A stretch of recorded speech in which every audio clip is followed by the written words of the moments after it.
Bonjour, mon objectif est de vous aider à planifier le congé de l'hôpital.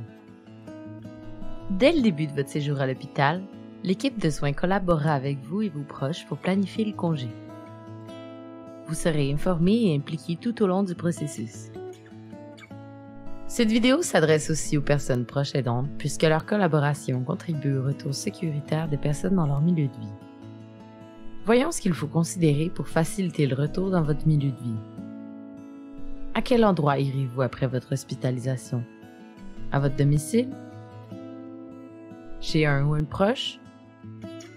Dans une résidence privée pour aînés? Dans un CHSLD? Dans une maison des aînés et maison alternative?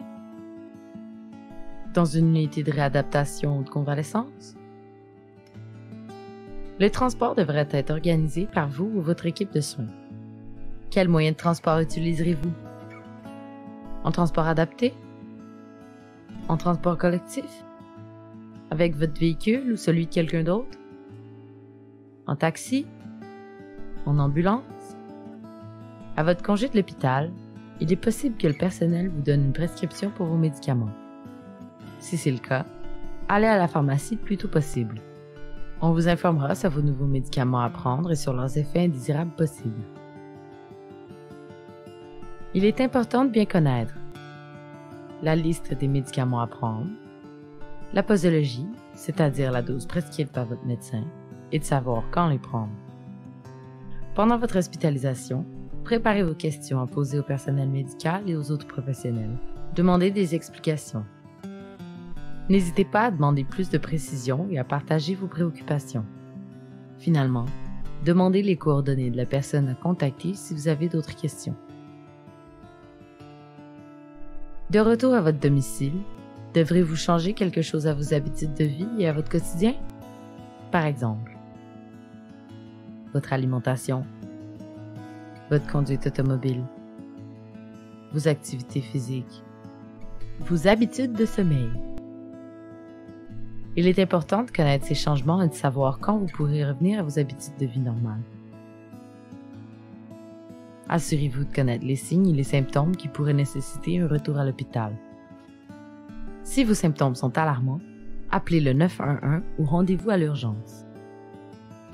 Si vos signes et symptômes sont légers mais vous inquiètent, contactez InfoSanté au 811 option 1, votre médecin de famille ou une clinique sans rendez-vous. Aurez-vous besoin de soutien à domicile? Par exemple, aide au ménage et repas, soins d'hygiène, aide à la mobilisation, physiothérapie, ergothérapie, etc. Est-ce que votre milieu de vie sera adapté pour vous? Aurez-vous besoin d'équipements spécialisés? Par exemple, un lit médical, une salle de bain adaptée, une aide à la mobilité, marchette, fauteuil roulant, canne, béquille.